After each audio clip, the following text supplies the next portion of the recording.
Hidden motors in bikes are a controversial subject and have made big headlines around the world this year with the first case of motorised doping being reported.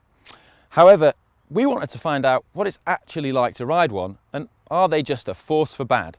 So we've got our hands on this, which is a Vivax Personi CF prototype disc brake bike, and it's fitted with the same Vivax assist motor that was used in the motorised doping case. But before we get on what it's like to ride, let me tell you a bit about the bike.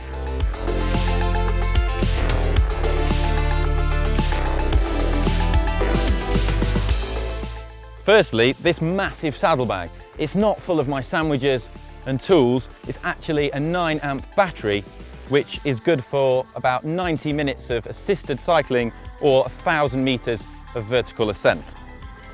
Then there's the motor itself, which is actually hidden inside the seat tube here and has bevel gears which are then attached to the bottom bracket to drive the pedals round. And the other thing is this button on the handlebar, which turns on the motor just with a simple press to turn it on and a simple press to turn it off. Also, the motor cuts out if you stop pedaling or if you press the brake at any time. So having a motor in a bike obviously adds some weight, and this frame is full carbon fibre, and the makers claim that it's actually the lightest e-bike you can buy, but let's see how much it weighs. So the scales have told us that this bike weighs 11.6 kilograms, which is really heavy for a road bike, although this model is a disc brake bike, which is about 1 kilogram heavier than the non-disc version that Vivax also make. So like you, we've got lots of questions about motorised bikes, and we want to do some tests to see what it's actually like.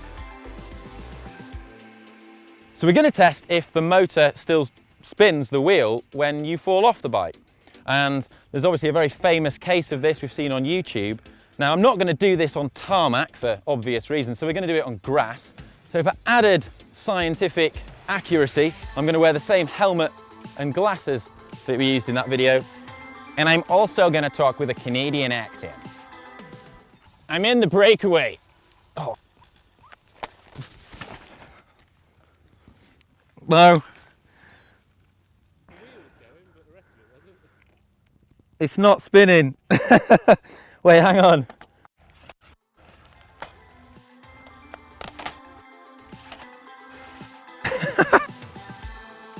So what our highly scientific experiment just showed us is that as soon as you fall off and stop pedaling, the motor cuts out. And also, for the rear wheel to be driven by the motor, the pedals have to be turning.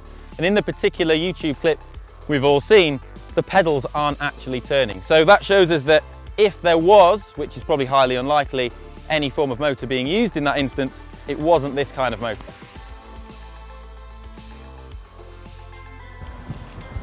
So how much assistance does this motor give you on the flat? Well, to do this, I've got a nice flat stretch of road.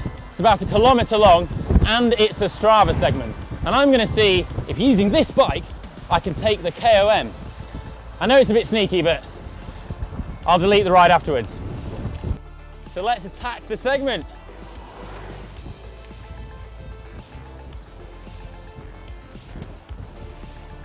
What? The motor's cut out. So what happened there was this motor cut out when we went above 25 kilometers an hour, because this is actually limited for safety reasons. Now, you can de-restrict these motors, but that does invalidate your warranty on what is a pretty expensive purchase.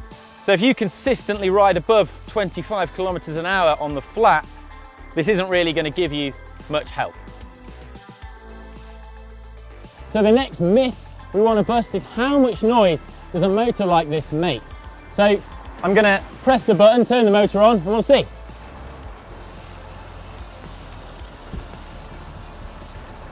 So it sounds like a radio controlled car, and it's pretty noisy. Even the driver of our car can hear it, which I guess tells us that if you were riding in a breakaway, your fellow breakaway companions would probably also be able to hear it and know that you were cheating. However, on a final mountain stage of a Grand Tour with all the crowd noise and the helicopter, it might be possible to drown out the noise of the motor.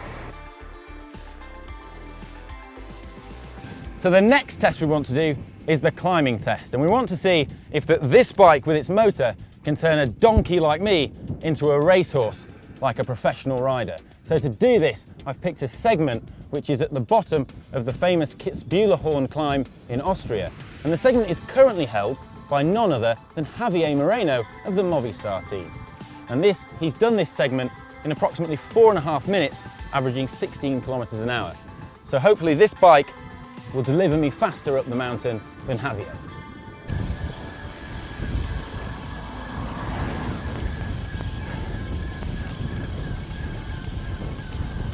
Currently knocking out 400, 450 watts, and it's probably giving me 100 on top.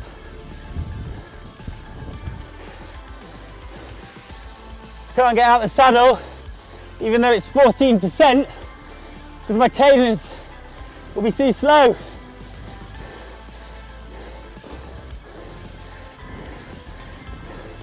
So the best I could manage was 5th on the segment.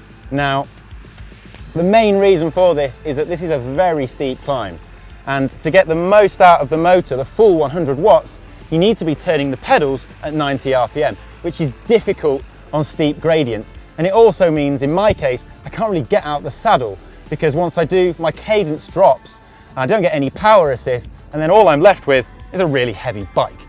And the other thing that's worth mentioning is that this climb is actually 10 kilometers long, and this is only the first 1.5 kilometers, so Javier Moreno carried on at that pace the whole way up, so chapeau to the pros and Javier. So to summarise, if you fall off the bike and crash, the motor cuts out. If you're riding on the flat, you only get assistance up to 25 kilometers an hour unless you de-restrict the bike. Thirdly, the noise, you can actually hear it, it's quite loud. And on a climb, you're probably going to struggle to beat a pro on a steep climb, and on a shallower climb, such as maybe Alpe d'Huez, you're still probably going to struggle to beat a pro because they'll be able to go much faster on the shallower gradients. I think there's an important point to be made here, and that is that bikes with motors are not just for cheaters and baddies. As you've just seen from this climb, they still require significant effort and you still get a workout. But if you're getting older, and perhaps maybe you're not as fit as your friends, they're a great leveler. For example, I could ride in amazing scenery like this with my dad and we could keep up together. Surely that is a great thing for everyone.